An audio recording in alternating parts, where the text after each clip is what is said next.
Hello everyone, welcome to another video and I am your friend Bharat Shankar. तो अभी कुछ ही दिनों में 2025 खत्म होने वाला है और 2026 न्यू ईयर शुरू होने वाला है। लेकिन इन्वेस्टर्स के माइंड में एक ही सवाल है कि 2026 में मार्केट में क्या होगा। क्या 2025 की तरह मार्केट फिर से रुलाएगा या 2026 में मार्केट में कुछ बड़ा होगा, और साथ ही साथ 2026 में वो कौन से सेक्टर्स है और कौन से स्टॉक्स है जो फोकस में रह सकते हैं। आज की वीडियो में हम इन तमाम चीजों के बारे में डिस्कस करेंगे एंड ऑफ कोर्स 2026 में मार्केट कैसे परफॉर्म करेगा इसके रिलेटेड अलग अलग एक्सपर्ट्स के अलग अलग लोगों के अपने अपने अलग अलग ओपिनियंस है। और जो मार्केट एक्सपर्ट है जेफरीज, उसका भी अपना ओपिनियन है। और जेफरीज ये बोलता है कि लास्ट 1 ईयर में यानी 2025 में इंडियन स्टॉक मार्केट खराब तरीके से अंडर परफॉर्म करने के बाद जो अभी 2026 आएगा वहां पर इंडियन मार्केट्स के लिए वो साल बहुत ही अलग हो सकता है और बेहतर हो सकता है। और साथ ही साथ जेफरीज ये भी बोलता है कि जो एमर्जिंग मार्केट का पैक है उसमें इंडियन मार्केट जो है वो 2026 में बाकी एमर्जिंग मार्केट्स के कंपैरिजन में बेहतर तरीके से परफॉर्म कर सकते हैं। और इस बुलिशनेस के पीछे जेफरीज अपना लॉजिक भी बताता है, जहां पर पहला रीजन जेफरीज बोलता है कॉर्पोरेट अर्निंग्स की रिकवरी। जहां पर 2025 में एक बहुत ही मामूली सा, एक बहुत ही छोटा सा रिकवरी देखने को मिला था, लेकिन जेफरीज बोलता है कि 2026 में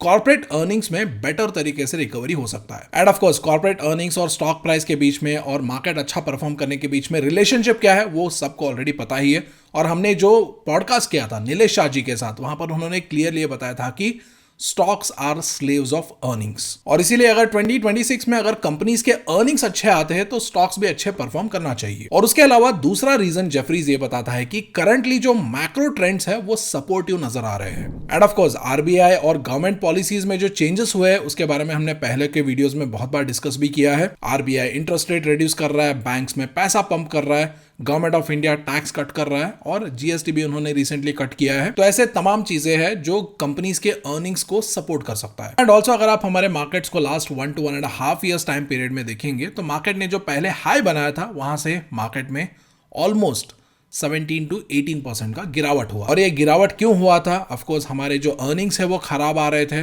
और जो फॉरेन आउटफ्लो है वो रिकॉर्ड पे पहुंच गया था, यानी एफआईएस बहुत ज्यादा बेच रहे थे और उनका जो सेलिंग है वो अभी भी जारी है। यूएस के जो टैरिफ है उन्होंने इंडिया को बहुत परेशान किया है, अभी भी 50% टैरिफ है और वैल्यूएशंस भी अगर आप देखेंगे तो कुछ हद तक एलिवेटेड लेवल पे थे। और एक गिरावट होने के बाद क्या होता है, हमारे मार्केट में एक स्ट्रॉन्ग रिकवरी भी आता है और अभी तक अगर आप देखेंगे तो हमारे मार्केट में अबाउट 18 to 19% का रिकवरी हो चुका है। लेकिन अभी भी अगर आप देखेंगे तो हमारा जो मार्केट है वो पहले एक टाइम पे हमारा जो ऑल टाइम हाई था उसके आसपास पहुंच गया था, लेकिन अभी अगर आप देखेंगे तो जो हमारा प्रेजेंट मार्केट लेवल है वो ऑल टाइम हाई के नीचे है। तो यहां पर ये जो मार्केट का रिकवरी हुआ है इसको देख के कुछ लोग ये सवाल जरूर पूछेंगे कि सर मार्केट को रिकवर हुआ है लेकिन मेरे स्टॉक्स क्यों 40-50% डाउन है, स्पेशली वो स्टॉक्स जो मिड कैप और स्मॉल कैप कैटेगरी में है। तो इसके 3 मेजर रीजंस हो सकते हैं। पहला रीजन, आपने एक एवरेज कंपनी को या पुअर फंडामेंटल वाले कंपनी को बहुत ही महंगा खरीदा होगा। दूसरा, जब मार्केट में रिकवरी हुआ है तो सारे सेक्टर्स में रिकवरी नहीं हुआ है, जिस सेक्टर में रोटेशन हुआ है, सेक्टर रोटेशन हुआ है,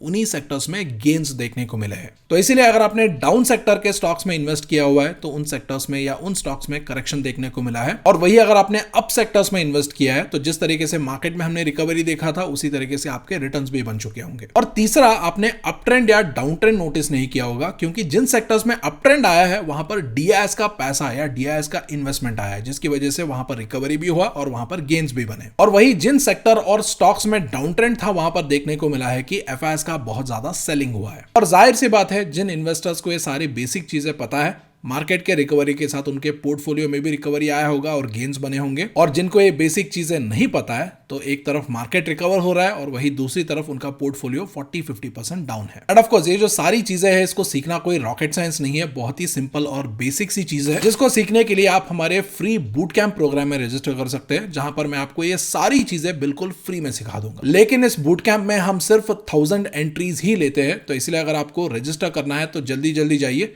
वीडियो के डिस्क्रिप्शन में और पिन कमेंट में लिंक है, उसके ऊपर क्लिक करके आप रजिस्टर कर सकते हैं। तो अभी हमारे टॉपिक पे वापस आते हैं। तो अभी हमारे मार्केट में जो रिकवरी हुआ है, ये जो रिकवरी है ये 2026 में और भी ज्यादा स्ट्रांग हो सकता है, ऐसा जेफरीज ने बोला है। तो यहां पर आप एक न्यूज आर्टिकल देख सकते हैं जहां पर जेफरीज ने ये बोला है कि निफ्टी जो है नेक्स्ट दिसंबर तक 28,300 पॉइंट्स तक पहुंच सकता है। यानी अभी हमारे मार्केट में जो रिकवरी हुआ है वो 2026 में भी जारी रह सकता है। और ये जो बुलिश व्यू है ये जेफरीज का ही नहीं है, HSBC, city, Nomura, PL capital, Kotak securities और MK ग्लोबल का भी यही व्यू है। यानी ये जो सारे इंस्टीट्यूशंस है ये सारे इंडियन मार्केट में 2026 में बुलिश है। इन सारे रीजंस के अलावा जेफरीज एक पर्टिकुलर रीजन को भी रिवील करता है जो 2026 में हमारे मार्केट को सपोर्ट करने के लिए, हमारे मार्केट को होल्ड अप करने के लिए एक बहुत ही क्रूशियल और एक बहुत ही इंपॉर्टेंट रोल प्ले करने वाला है। और ये रीजन जानने से पहले अभी तक अगर आपको वीडियो पसंद आ रहा है तो वीडियो के ऊपर जो लाइक बटन है उसे प्रेस करके आप वीडियो को लाइक कर सकते हैं और कमेंट्स में एक सिंपल थैंक यू लिख के हमें ऐसे और भी वीडियोस बनाने के लिए एनकरेज कर सकते हैं। तो 2026 में हमारे मार्केट को सपोर्ट करने वाला की फैक्टर होगा पर्सिस्टेंट डोमेस्टिक इनफ्लो। यानी बेसिकली हमारे इंडिया के जो फाइनेंशियल इंस्टीट्यूशंस स्टॉक मार्केट में इन्वेस्ट करते हैं वो 2026 में मार्केट को सपोर्ट करने के लिए एक की रोल प्ले करने वाला है। क्योंकि करंटली अगर आप देखेंगे तो हमारे डोमेस्टिक इंस्टीट्यूशंस का मंथली इनफ्लो यानी मंथली स्टॉक मार्केट में investment about 7 to 8 billion dollars के आसपास है। और ये इन्वेस्टमेंट का पैसा कहां से आ रहा है? ये म्यूचुअल फंड से आ रहा है, सिस्टमैटिक इन्वेस्टमेंट प्लान यानी सिप से आ रहा है, इंश्योरेंस से आ रहा है, pension, provident fund, alternative investment fund और डायरेक्ट इक्विटी से आ रहा है। और अभी ये जो डोमेस्टिक इनफ्लो हमारे मार्केट में आ रहा है वो हमारे मार्केट को दो बड़े खतरों से बचा सकता है। पहला खतरा फॉरेन इन्वेस्टर से आ रहा है जो कंटिन्यूअसली हमारे मार्केट में बेच रहे हैं और अभी तक 2025 में अगर आप देखेंगे तो वो about 18 billion dollars worth of shares को ऑलरेडी बेच चुके हैं। और अगर 2026 में भी फॉरेन इन्वेस्टर्स बेचना कंटिन्यू करते हैं तो उसकी वजह से जो डाउनसाइड आएगा उसको लिमिट करने के लिए, उस गिरावट को कंटेन करने के लिए या कंट्रोल करने के लिए जो डोमेस्टिक इंस्टीट्यूशंस का पैसा हर महीना हमारे स्टॉक मार्केट में आ रहा है वो वहां पर काम आ सकता है और हमारे मार्केट को प्रोटेक्शन और सपोर्ट दे सकता है। और दूसरा खतरा ये हो सकता है कि अगर मान लो कुछ रीजंस की वजह से डीप करेक्शंस ट्रिगर होते हैं तो वहां पर भी जो डोमेस्टिक इनफ्लो आ रहा है वो उसको लिमिट करने के लिए वहां पर मदद कर सकता है। और उसके अलावा जेफरीज रुपी हमारे मार्केट को किस तरीके से सपोर्ट करता है उसके बारे में भी रीजनिंग देता है। ये बात आपको ऑलरेडी पता होगा, 2025 में रुपी जो है वो अपने रिकॉर्ड लो पे पहुंच गया है और 2025 में अभी तक रुपी ऑलरेडी 5% वीक हो चुका है। और जेफरीज ये एक्सपेक्ट कर रहा है कि अभी रुपी जो डॉलर के कंपैरिजन में अबाउट 90 रुपीज के आसपास है उस लेवल पर ये अगले 12 महीने तक होल्ड कर सकता है, ऐसा जेफरीज एक्सपेक्ट कर रहा है। तो इसकी वजह से भी 2026 में हमारे मार्केट को एडिशनल सपोर्ट मिल सकता है या बैलेंस मिल सकता है। तो अभी तक हमने उन तमाम रीजंस को समझा जो हमारे मार्केट को सपोर्ट दे सकता है और मार्केट को ऊपर पुश करने के लिए मदद कर सकता है। बट हैविंग सेड दैट यहां पर आपको यह भी समझना जरूरी है कि अगर 2026 में मार्केट ऊपर जाएगा तो इसका मतलब ये नहीं है कि सारे स्टॉक्स और सारे सेक्टर्स ऊपर जाएं, क्योंकि कुछ टाइम पहले ही हमने डिस्कस किया था कि अभी हमारा जो मार्केट है वो अपने लो से ऑलमोस्ट 18-19% रिकवर हो चुका है, लेकिन इसके बावजूद भी बहुत सारे जो स्टॉक्स है, बहुत सारे जो सेक्टर्स है वो 30, 40, 50% और जेफरीज का भी यही सोचना है कि 2026 में सारे सेक्टर्स और सारे स्टॉक्स ऊपर नहीं जाएंगे। कुछ सेक्टर्स और स्टॉक्स अच्छा परफॉर्म कर सकते हैं और वही कुछ सेक्टर्स और स्टॉक्स अंडर परफॉर्म यानी खराब परफॉर्म कर सकते हैं। तो वो सारे सेक्टर्स और सारे स्टॉक्स कौन से हैं? तो चलिए उसको भी वन बाय वन डिस्कस करते हैं। तो सबसे पहला सेक्टर जिसके बारे में जेफरीज बात करता है वो है फाइनेंशियल सेक्टर। और फाइनेंशियल सेक्टर्स में भी दो कैटेगरीज है, पहला है लेंडिंग फाइनेंशियल्स और दूसरा है नॉन लेंडिंग फाइनेंशियल्स। और जेफरीज यहां पर सिर्फ लेंडिंग फाइनेंशियल सेक्टर्स के ऊपर और स्टॉक्स के ऊपर ही बुलिश है, जिसकी वजह से उन्होंने लेंडिंग फाइनेंशियल्स को ओवरवेट के कैटेगरी में रखा है। और वही जो नॉन लेंडिंग फाइनेंशियल्स है उसके बारे में जेफरीज को यह लगता है कि ये 2026 में अच्छा परफॉर्म नहीं कर सकता है, जिसकी वजह से उन्होंने उसका रेटिंग अंडरवेट दिया हुआ है। और अभी यहां पर कुछ लोगों को ये कंफ्यूजन हो सकता है कि ये लेंडिंग फाइनेंशियल सेक्टर कौन सा है और नॉन लेंडिंग फाइनेंशियल सेक्टर कौन सा है। तो डोंट वरी, मैं आपको ये बहुत ही सिंपल तरीके से समझा दूंगा। तो सबसे पहले जो लेंडिंग फाइनेंशियल्स है उस कैटेगरी में वो सेक्टर्स आते हैं या वो कंपनीज आते हैं जिनका कोर बिजनेस क्या है? उनका कोर बिजनेस है लोन देना और इंटरेस्ट के रूप में पैसे कमाना। और लेंडिंग फाइनेंशियल्स में भी तीन कैटेगरीज है। पहले कैटेगरी में आते हैं बैंक्स, जिसमें पहला आता है पब्लिक सेक्टर बैंक्स जैसे कि SBI, PNB, bank of Baroda वगैरह वगैरह। दूसरा है प्राइवेट सेक्टर बैंक्स जैसे कि HDFC, ICICI, Kotak Mahindra bank वगैरह वगैरह। और तीसरा है स्मॉल फाइनेंशियल बैंक्स। और उसके बाद दूसरा कैटेगरी है NBFCs, जिसमें पहला है रिटेल NBFCs जैसे कि बजाज फाइनेंस है या श्रीराम फाइनेंस है वगैरह वगैरह। दूसरा है हाउसिंग फाइनेंस कंपनीज जैसे कि HDFC हाउसिंग है, LIC हाउसिंग, PNB हाउसिंग वगैरह वगैरह। नेक्स्ट है व्हीकल एंड MSME लेंडर्स, यानी जो व्हीकल लोन्स देते हैं, MSME लोन्स देते हैं। और फोर्थ है गोल्ड लोन कंपनीज जैसे कि मुथूट फाइनेंस है या मनप्पुरम है। और उसके बाद तीसरा कैटेगरी है माइक्रो फाइनेंस इंस्टीट्यूशंस का, जैसे कि क्रेडिट ग्रामीण एक्सेस, उज्जीवन, स्पंदना वगैरह वगैरह। तो ये जो पूरा कैटेगरी है लेंडिंग फाइनेंशियल्स का, और इसमें अभी जो हमने सेक्टर्स डिस्कस किए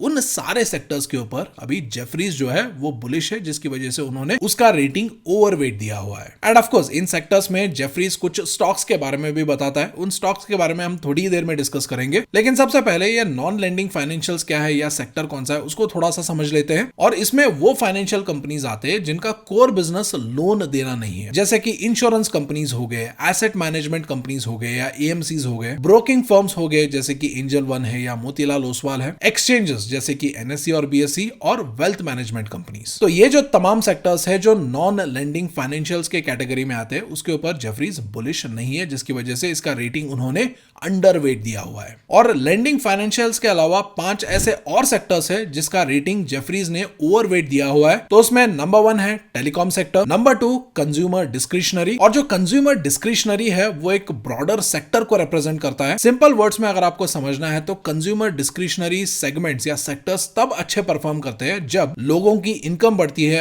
अर्बन डिमांड में रिकवरी आता है और क्रेडिट ग्रोथ होता है। और इंडिया में वो कौन से सेक्टर्स है जो कंज्यूमर डिस्क्रिशनरी के अंडर आते हैं? पहला है ऑटोमोबाइल और ऑटो एंसिलरी कंपनीज, जो पैसेंजर व्हीकल्स, 2 व्हीलर्स और इलेक्ट्रिक व्हीकल्स बनाती है, जैसे कि मारुति है, टाटा मोटर्स है, महिंद्रा एंड महिंद्रा है, हीरो, बजाज ऑटो, और वो कंपनीज जो ऑटो पार्ट्स बनाती है। दूसरा सेक्टर है कंज्यूमर ड्यूरेबल्स का, यानी वो कंपनीज जो टीवी बनाती है, ACs बनाते हैं, वॉशिंग मशीन्स और बाकी अप्लायंसेस बनाते हैं, जैसे कि वोल्टास, हैवेल्स, ब्लू स्टार वगैरह वगैरह। तीसरा है रिटेल एंड ई कॉमर्स का, जो ज्वेलरी, फैशन और लाइफस्टाइल रिटेल में काम करते हैं, जैसे कि टाइटन, ट्रेंट, जूडियो वगैरह वगैरह। फोर्थ है होटल, ट्रैवल और लीजर का, जिसमें होटल्स आएंगे, ये जो ऑनलाइन टिकट बुकिंग कंपनीज है वो आएंगे, टूरिज्म और एयरलाइंस के रिलेटेड कंपनीज आ सकते हैं। ऐसे और भी सेक्टर्स है जो इनकम बढ़ने की वजह से, रूरल डिमांड बढ़ने की वजह से फायदे में आ सकते हैं, जिन्हें बेसिकली कंज्यूमर डिस्क्रिशनरी के अंडर क्लासिफाई किया जाता है। But just a caution here, बहुत सारे लोग FMCG को भी कंज्यूमर डिस्क्रिशनरी मानते हैं, जैसे कि फूड, टूथपेस्ट, सोप वगैरह है। But just for your information, ये कंज्यूमर डिस्क्रिशनरी के अंडर नहीं, कंज्यूमर स्टेपल्स के अंडर आते हैं। और जेफरीज ने कंज्यूमर स्टेपल्स को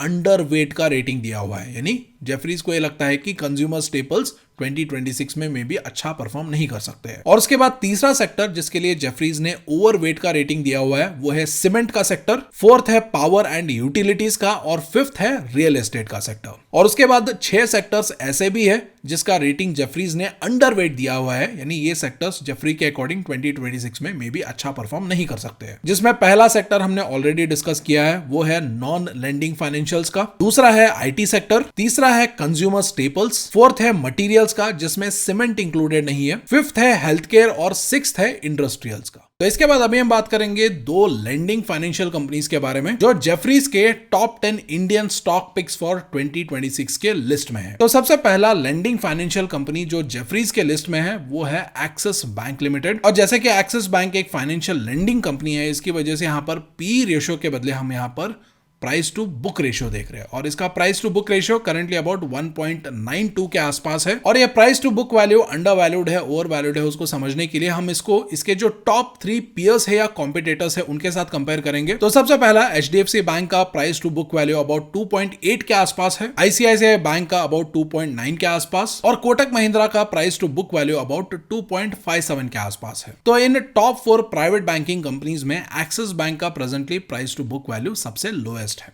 यानी चीपेस्ट है। और उसके बाद अगर हम कंपनी का प्रॉफिट एंड लॉस स्टेटमेंट देखेंगे तो लास्ट 5 इयर्स में इंक्लूडिंग ट्रेलिंग 12 मंथ्स कंपनी का जो रेवेन्यू है वो भी लगातार बढ़ा है, और कंपनी का जो इंटरेस्ट इनकम है वो भी लगातार बढ़ा है। जहां पर सेल्स 2021 में अबाउट 64,000 करोड़ के आसपास थे, वही अभी बढ़ के 1,29,000 करोड़ के आसपास है। और वही इंटरेस्ट इनकम जो है जो 2021 में अबाउट 34,000 करोड़ के आसपास था, वो अभी बढ़ के 72,000 करोड़ के आसपास पहुंच गया है। सिमिलरली अगर आप प्रॉफिट्स देखेंगे तो 2021 में कंपनी के नेट प्रॉफिट अबाउट 7,252 करोड़ के आसपास थे, जो अभी बढ़ के 2025 में 28,191 करोड़ हो गए थे, और अभी ट्रेलिंग 12 मंथ्स में थोड़ा सा कम होके 26,134 करोड़ के आसपास है। और वही अगर हम शेयर होल्डिंग पैटर्न देखें तो लास्ट 4 क्वार्टर्स में यहाँ पर FIS ने कुछ बेचा है और ये जो शेयर्स है जो एफआईएस ने बेचा है वो पब्लिक के पास नहीं गया है, बल्कि इसको डीआईएस ने एब्जॉर्ब किया है। और पब्लिक का जो शेयर होल्डिंग है लास्ट 4 क्वार्टर्स में जहां पर था ऑलमोस्ट वहीं पर है, थोड़ा बहुत 2%, 0.4%, 5% ऊपर नीचे हर क्वार्टर में हुआ है। और उसके बाद अगर हम टेक्निकल ट्रेंड की बात करें तो करंटली स्टॉक का जो प्राइस है वो 200 डेज मूविंग एवरेज लाइन के ऊपर है, और आने वाले टाइम में भी यह अप ट्रेंड में रहेगा नहीं रहेगा वो इस फैक्टर के ऊपर डिपेंड करेगा कि आने वाले टाइम में अगर प्राइस और भी गिरेगा और 200 डेज मूविंग एवरेज के आसपास आएगा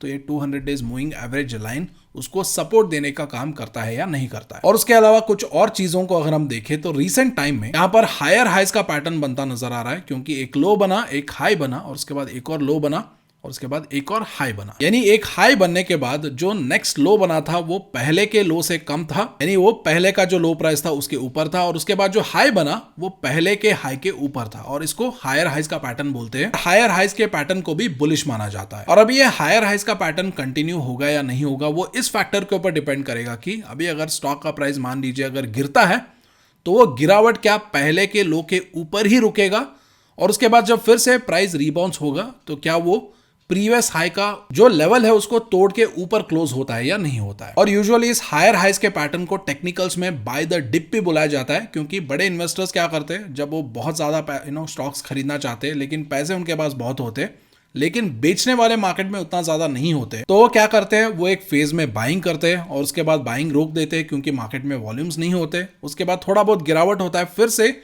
सेलिंग वॉल्यूम आता है तो फिर से वो बाय करने लगते हैं। तो वैसे ही बड़े इन्वेस्टर्स एक्यूमुलेट करते हैं जिसकी वजह से हायर हाइज का पैटर्न बनता है। और उसके बाद जो दूसरा फाइनेंशियल लेंडिंग कंपनी जिसके बारे में जेफरीज ने बताया है वो है Cholamandalam investment and finance company limited. और इस कंपनी का अगर आप प्राइस टू बुक वैल्यू देखेंगे तो अबाउट 5.43 के आसपास है। और इस प्राइस टू बुक वैल्यू को अगर आप इसके टॉप 3 कॉम्पिटिटर्स के साथ कंपेयर करेंगे तो यहां पर आपको दिखेगा बजाज फाइनेंस का प्राइस टू बुक वैल्यू जो है वो अबाउट 6.03 के आसपास है, श्रीराम फाइनेंस का price to book value about 2.68 के आसपास, और मुथूट फाइनेंस का price to book value about 4.61 के आसपास है। एंड ऑफ कोर्स यहां पर आपको यह भी ध्यान में रखना है कि जब भी आप price to book value compare करते हो तो एनबीएफसी का प्राइस टू बुक वैल्यू आपको एनबीएफसीज के साथ ही कंपेयर करना है, और बैंक्स का जो प्राइस टू बुक वैल्यू होता है उसको आप बैंक्स के साथ ही कंपेयर कर सकते हैं। And as a additional step यहां पर आप ये भी फॉलो कर सकते हो कि आप प्राइवेट बैंक्स का जो प्राइस टू बुक वैल्यू है उसको प्राइवेट बैंक्स के साथ ही कंपेयर करें, और पीएसयू बैंक्स का प्राइस टू बुक वैल्यू आप पीएसयू बैंक्स के साथ ही कंपेयर करें। और ऐसा क्यों है? क्योंकि हर एक कैटेगरी के जो कंपनीज है उनका वैल्यूएशन अलग होता है, उनका मोड ऑफ ऑपरेशन अलग होता है,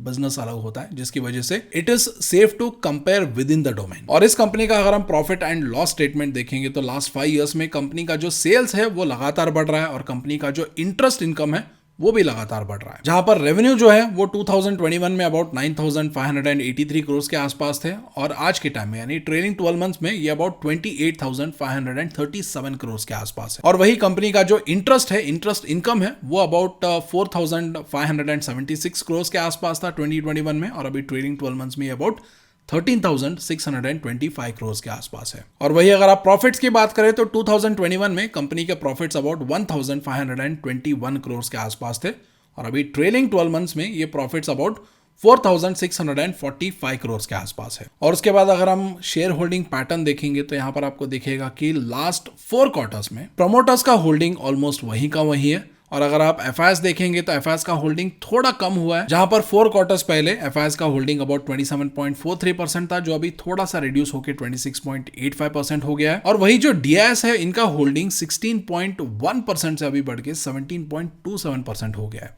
और वही पब्लिक का जो होल्डिंग है वो 6.56% से कम होके 6% हो गया है। यानी बेसिकली यहां पर डीआईएस ने जो पब्लिक ने आधा % बेचा है उसको भी खरीद लिया है, और एफआईएस ने जो थोड़ा बहुत बेचा था उसको भी यहां पर उन्होंने एब्जॉर्ब कर लिया है। और उसके बाद अगर हम टेक्निकल्स देखेंगे तो चोलामंडला फाइनेंस का जो प्राइस है वो अभी 200 डेज मूविंग एवरेज लाइन के ऊपर है, यानी ये अप ट्रेंड में है। और यहां पर भी अगर आप देखेंगे तो यहां पर भी हायर हाइज का पैटर्न यहां पर बनते हुए नजर आ रहा है। एंड ऑफ कोर्स अभी जब ये प्राइस फिर से गिरेगा तो ये जो गिरावट है ये पहले के लो के ऊपर होगा या नहीं होगा, और उसके बाद जब फिर से रिबाउंस होगा तो ये पहले के हाई के ऊपर जाएगा या नहीं जाएगा, वो डिसाइड करेगा कि हायर हाइज का पैटर्न कंटिन्यू होगा या नहीं होगा। और अभी जो हमने 2 स्टॉक्स डिस्कस किए वो जेफरीज के टॉप 10 2020 के स्टॉक लिस्ट में था। और अगर आप चाहते हैं कि जेफरीज का ये जो टॉप 10 स्टॉक पिक्स फॉर 2026 का जो लिस्ट है इसके ऊपर अगर हम एक डिटेल्ड वीडियो बनाएं तो आप कमेंट्स में लिख सकते हैं डिटेल्ड वीडियो। अगर ज्यादा कमेंट्स आएंगे तो हम इसके ऊपर एक वीडियो जरूर बनाएंगे। और साथ ही साथ अगर आपको इन्वेस्टिंग सही से सीखना है तो उसके लिए आप हमारे फ्री बूट कैंप ज्वाइन कर सकते हैं। उसका लिंक आपको वीडियो के डिस्क्रिप्शन और पिन कमेंट में मिल जाएगा। So thank you so much for watching. I will see you in the next video.